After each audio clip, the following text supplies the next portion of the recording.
Hi everyone, good morning. It's Margaret Manning here. Welcome to 60 and Me. Welcome to a brand new day. Hope that you're doing great this morning and feeling like you are ready to face the world and do something wonderful for yourself today. I am enjoying a nice summer day. It's really hot here. I'm just, I love nature in all of its facets, but there is something about the summer that you just feel, you just feel like you're connected to the sun and to this beautiful, nourishing world.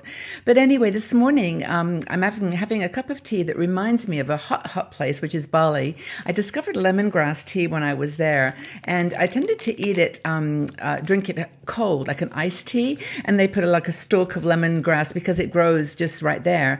But I really kind of fell in love with the taste, and I just found a box that I hadn't opened yet. So I've got my lemongrass tea, and it's a really lovely, refreshing tea, and I sometimes put ginger or lemon in it just to give it a new taste. But anyway, lemongrass this morning. So hope that you're drinking a juice or tea or something that, coffee that you love. Maybe it's a smoothie today. Maybe you're a smoothie girl. But whatever it is, just do something nourishing and healthy for yourself. We do take a lot of interest in staying well and healthy here at 60 and Me. So I wanted to thank our sponsor for this show. That's Puritan's Pride.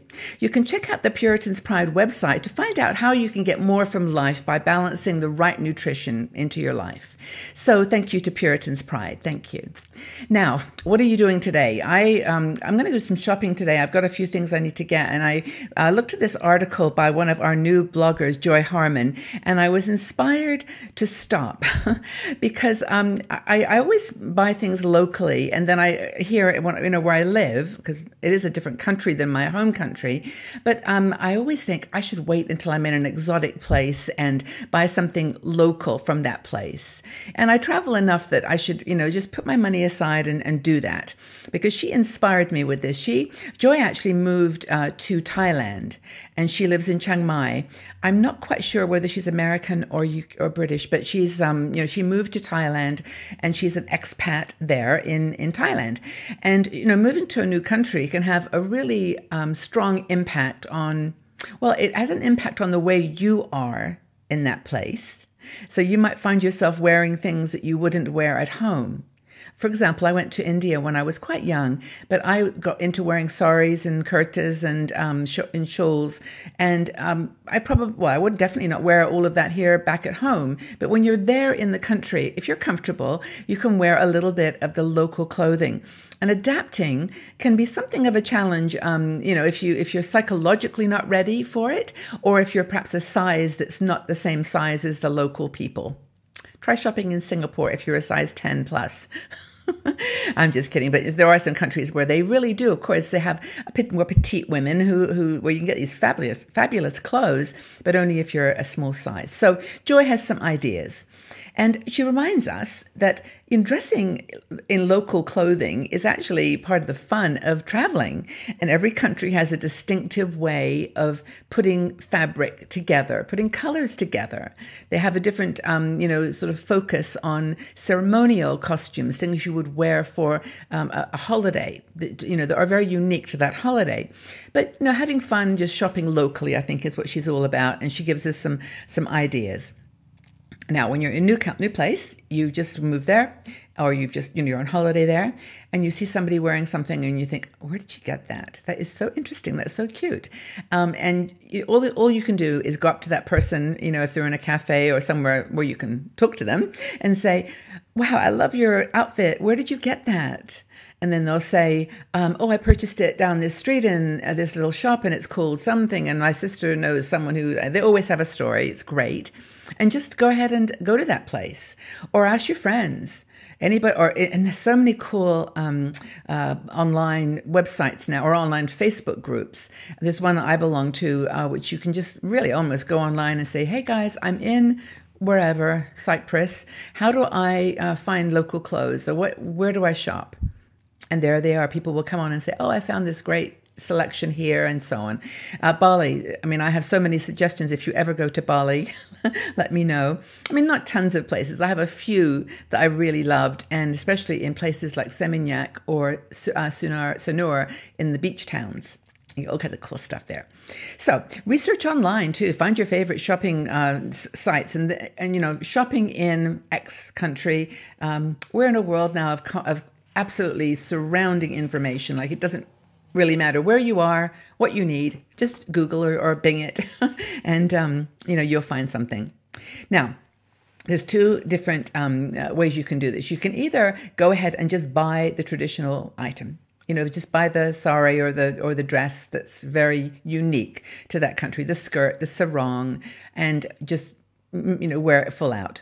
Or you can use some of the elements in your everyday dress. So you might just want, for example, to wear a black pants, a white top, or a colored top, and a shawl.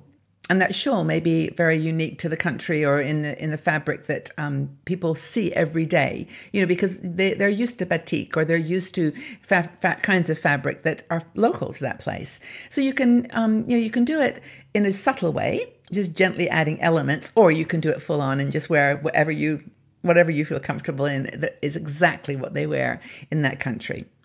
Now, another thing you can do is explore traditional textiles and jewelry accessories and make things yourself. Now, there's a lot of places like, for example, in Burma or India, where they make very traditional clothing in the villages, and we try so hard to suggest that you buy from those people, not from the big shops that take the ideas and don't give credit to the traditional craftsmen. But you can find fabrics that you can have then made into clothing. There's all kinds of like dyeing, batik, and hand embroidery. You can take those elements and take a very simple top, for example, and then just put an element, something around the collar or the sleeve that is from a place where that craft is practiced.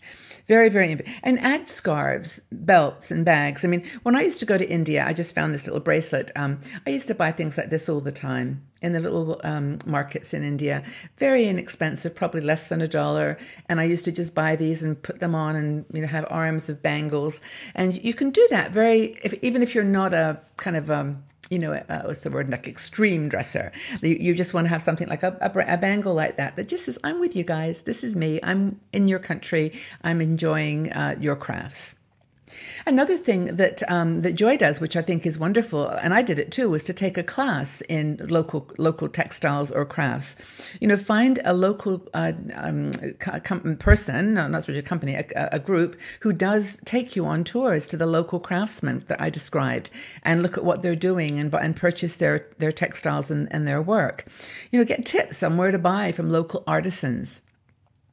When I was in Bali, I went with my friend Sherry to a big textiles market. I mean, honestly, we were there for hours and hours and hours.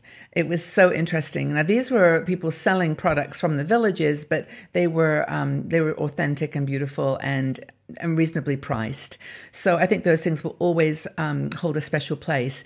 I actually found, I don't have too many anymore. I used to have a lot of fabrics, but I found this piece I've kept from India from way, way back, and I just absolutely love it. If you can see this work, I'll just hold it up here. Can you see? It's just so exquisite, and it's got little diamante. The colors are gorgeous. The embroidery is wonderful. And this, to me, is what, crafts are all about, where you take something, there's no one in the world probably that has anything quite like this. So it's mine. It's my special memory of India, one of the few that I've kept. So, you can go through kind of a fashion culture shock and just go, this is way too much for me. Or you can make it part of your shopping experience when you live in a place like Joy does, or when you're traveling. Even if you're just traveling for a few days or weeks. Shopping for the right fabric can be so much fun. And if you find something like this that, I never really made this into anything. It is actually a shawl. You can see the edges on it. But I would never do anything to cut this up or do anything with it. So it's just what it is. But you can when you go to these places like in Burma and India, you can have something made in a day, 2 days. So if you go in with a picture and some fabric in your hands and you're in your site, they'll measure you up. You then can have something in maybe less than a week. So that's what Joy recommends, is if you can't find the right size, because like me, she's probably not a size 6 or something very small, and you just want that, you don't want a big baggy thing. You want something that fits you perfectly, but is in the shape of a smaller size that you can't fit. So that's a good idea, is to just make sure that you dive in, take some chances, and take a day trip to a village to see what people are making in that country, and try to then incorporate it into your style. Thanks, Joy, for writing this article. I really enjoyed reading it, and it inspired me to think about shopping in a different way here at home, and to save my money and my time to buy things when I travel into these really beautiful places. So, question: when you travel, do you take an interest in textiles and crafts, local textiles and crafts? Have you ever purchased anything that's really special that you still got from a trip abroad? Leave your comments in the section below. I'd really like to know, if when you travel, do you take an interest in local textiles and crafts?